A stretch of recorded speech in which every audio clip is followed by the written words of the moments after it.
I left my husband and kids for my affair partner. Now, I've lost everything. The night I left, the house didn't cry. It just stopped breathing. The clock in the living room ticked like it always had, steady, unaware. My husband's shoes sat by the door, muddy from another long day at work. The kids' drawings were still taped to the fridge. Messy rainbows, stick figures, a family that no longer existed. I stood there with my suitcase, heart pounding, hands trembling, waiting for something, anything, to stop me. He didn't. He was asleep upstairs, and I was already gone in my mind. When I stepped into the cab, I didn't look back. I told myself it was freedom, that this was the life I deserved, that I had sacrificed enough. But as the city lights blurred through the window, something inside me cracked. A quiet, invisible fracture I ignored because I thought love was enough to erase guilt. I didn't know then that I was leaving everything behind. Not just my family, but the only version of myself that was still real. His name was Daniel, my boss, older, confident, the kind of man who didn't ask, he decided. It started as harmless admiration. Then long meetings turned into late dinners. Late dinners turned into subtle touches, a hand on my back, a glance that lingered too long. I told myself it was chemistry, but it was escape. From a husband who barely looked at me anymore. From kids who saw me as a servant.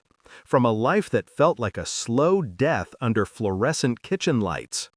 Daniel told me I was special, that I still had time to start over.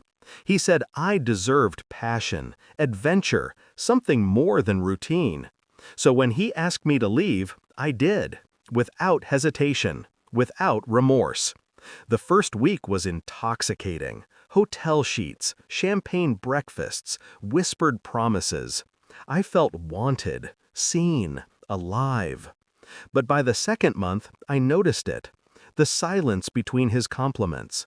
The glances at his phone he didn't explain. The way he looked at me like something he'd already conquered. And then, one morning, I found the text. Not meant for me. She's still living with me for now. Don't worry, I'll handle it soon. The timestamp burned into my mind. 7:42 a.m. While I was making him coffee. I didn't say a word. Not that day, not that week. Instead, I watched. The same way I used to watch my husband when I thought he was the problem. Too tired, too distant, too ordinary. I noticed the signs I had ignored before. The way Daniel's phone was always face down. The sudden business trips. The fading affection, replaced by obligation. At night, I'd lie awake, hearing his shallow breaths beside me, feeling the space between us grow wider than the one I'd left behind. I checked his messages, his emails, his calendar. Each discovery was a pin through the fragile illusion I had built. There were others. There had always been others. I realized then, I wasn't the exception. I was the pattern. I had left a family for a man who couldn't even keep his lies consistent. But I didn't confront him. Not yet. I wanted him to trust my silence. To believe I was still his fool. So I smiled when he came home late. I laughed at his stories. And while he slept, I planned. Not for revenge. For reckoning. It was almost poetic, the way it unfolded. One afternoon, while Daniel was out meeting a client, I visited my old house. I told myself I just needed to see it one last time, to make peace. But what I really wanted was to feel. My husband opened the door. He looked smaller somehow. Not in body, but in presence, like I'd taken the light from the house when I left. He didn't yell, didn't ask why I was there, just stepped aside and said, "The kids are at school." His voice was hollow, restrained, the sound of a man who had learned to live without closure. I walked through the rooms quietly. My fingers brushed the furniture, the walls, the ghosts of a life I had abandoned. And that's when I saw it. The framed photo of us on our 10th anniversary. My hand in his. My smile genuine. His eyes full of something I hadn't recognized in years. Loyalty. It hit me like a blade, the truth I had refused to face. Daniel had never loved me, but my husband had. That night, when Daniel returned home, I handed him an envelope. Inside was everything. Screenshots, messages, proof. Every lie he had fed me, every woman he had recycled. He looked at me, startled. "Where did you—" I cut him off. "I thought I was different," I said quietly, "and that's my mistake." For a long moment he said nothing. His face twitched. Guilt, irritation, fear, I couldn't tell which. He finally muttered, "You knew what this was." I smiled, a small, cold smile. I do now.